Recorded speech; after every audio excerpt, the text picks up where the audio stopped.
नमस्कार, आपका स्वागत है भारत होम्योपैथी के यूट्यूब चैनल पर। और आज हम बात करेंगे how to cure fatty liver, यानी फैटी लीवर को कैसे ठीक करें। फैटी लीवर को ठीक करने के लिए आपको कुछ पॉइंटर्स पर काम करना होगा। सबसे पहले आपको डायग्नोस करना होगा ये फैटी लीवर कौन सा है, अल्कोहलिक फैटी लीवर है, नॉन अल्कोहलिक फैटी लीवर है। जब आप इसको डायग्नोस कर लेंगे तो डेफिनेटली आप अपने फैटी लीवर को बहुत ईजिली क्योर भी कर पाएंगे। अगर ये अल्कोहलिक फैटी लीवर है तो यहाँ पर आपको शराब के सेवन को बिल्कुल ख़त्म कर देना होगा, क्योंकि जो फैटी लीवर बना है आपके शरीर में वो शराब के अत्यधिक मात्रा में सेवन की वजह से बना है।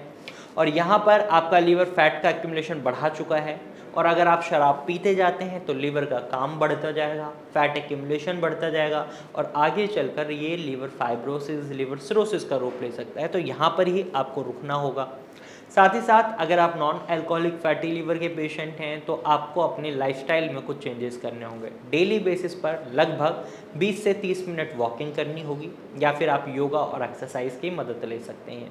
अगर आप जिम करना चाहते हैं तो लाइट वेट एक्सरसाइज आप जिम में भी कर सकते हैं। इसके साथ साथ आपको अपने लीवर की समस्या से छुटकारा पाना है, फैटी लीवर से छुटकारा पाना है, तो आपको अपने खाने का भी खास ख्याल रखना है। आप बहुत ज़्यादा जंक फूड नहीं खाएंगे, आप तली भुनी हुई चीज़ें नहीं खाएंगे, आप पैक्ड फूड नहीं खाएंगे, आप प्रिजर्व्ड फूड नहीं खाएंगे। अब ये चारों चीज़ें आपको छोड़नी इसलिए भी ज़रूरी हो जाती हैं क्योंकि इनके अंदर आपको वो सारी चीज़ें मिल रही हैं जो आपके लीवर में फ़ैट का एक्यूमुलेशन बढ़ा देती हैं। और जब मुझे किसी चीज़ को ठीक करना है, सपोज़ अगर मुझे कोई गाड़ी ही ठीक करनी है, उसके इंजन में दिक्कत है और उसके अंदर मैं कचरा डाले जा रहा हूँ, तो क्या होगा? इंजन सही हो पाएगा? कभी नहीं हो पाएगा। अब यही इंजन आपका लीवर है आपके शरीर के अंदर, और ये जंक फूड, ये कचरा है आपके लीवर के लिए जिस समय उसके अंदर सूजन आ चुकी है। और इन जनरल भी ये आपके लीवर के लिए कचरा ही है, क्योंकि इससे आपके शरीर को कोई न्यूट्रिएंट्स नहीं मिल रहे, कोई बेनिफिट नहीं पहुंच रहा। आप बस टेस्ट के लिए इन चीज़ों को खा रहे हैं तो वीक में एक दिन खाएं, लेकिन अगर आप डेली बेसिस पर इन्हें खा रहे हैं तो ये आपके लीवर के लिए बहुत खतरनाक हो जाता है। और ऐसे में जब आप फैटी लीवर के पेशेंट हैं तो आपको इन सब चीज़ों से दूरी बनानी होगी। अपने ब्लड प्रेशर को मेंटेन करना होगा, ब्लड शुगर लेवल को मेंटेन करना होगा, और साथ ही साथ कोलेस्ट्रॉल लेवल को मेंटेन करके रखना होगा। ब्लड शुगर लेवल को मेंटेन करने के लिए आप वाइट शुगर को हटा दें, जैगरी यानी गुड़ को इंक्लूड कर लें। हाई ब्लड प्रेशर को कंट्रोल करना है तो जो वाइट सॉल्ट है उसे बंद कर दें, सेंधा नमक का इस्तेमाल करें, सीमित मात्रा में ही करें। ऐसा नहीं है कि जैगरी ले रहे हैं तो बहुत ज़्यादा मात्रा में ले रहे हैं, या फिर आप सेंधा नमक ले रहे हैं तो बहुत ज़्यादा मात्रा रख रहे हैं, बिल्कुल कम रखनी है। मिर्च मसालों वाला खाना बिल्कुल बंद कर दें।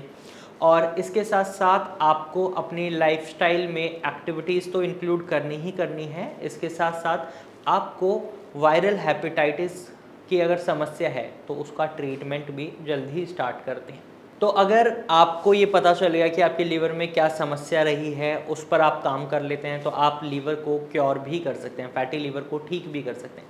फैटी लीवर एक रिवर्सिबल सिचुएशन है। आपका लीवर अपने टिश्यूज़ को रीजनरेट कर लेता है। यहाँ पर अगर आप इन सब चीज़ों को छोड़ देते हैं तो डेफिनेटली आपको बहुत अच्छे रिजल्ट्स देखने को मिलेंगे। और वहीं अगर आप भारत होम्योपैथी का मेडिकल ट्रीटमेंट भी स्टार्ट करते हैं तो आपके जो रिजल्ट्स हैं उसकी जो रिकवरी रेट है उसमें आपको बहुत स्पीड देखने को मिलेगी। कैसे? ये समझिए आपका लीवर आपके शरीर में 500 से ज़्यादा फंक्शंस प्ले कर रहा है, और ऐसे में अगर उसके फंक्शंस में दिक्कत आती है तो पूरे शरीर में दिक्कत आती है।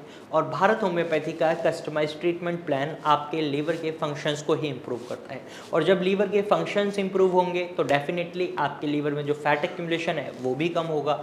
तो आप अगर भारत होम्योपैथी से ट्रीटमेंट लेना चाहते हैं तो स्क्रीन पर दिए गए नंबर पर कॉल कर सकते हैं और भारत होम्योपैथिक डॉक्टर टीम से कंसल्ट कर सकते हैं। और लीवर से जुड़ी जानकारी के लिए आप हमारे चैनल को सब्सक्राइब कर सकते हैं, और ऐसे ही इंफॉर्मेटिव वीडियोस देखने के लिए हमारे साथ बने रहें। Thank you for watching.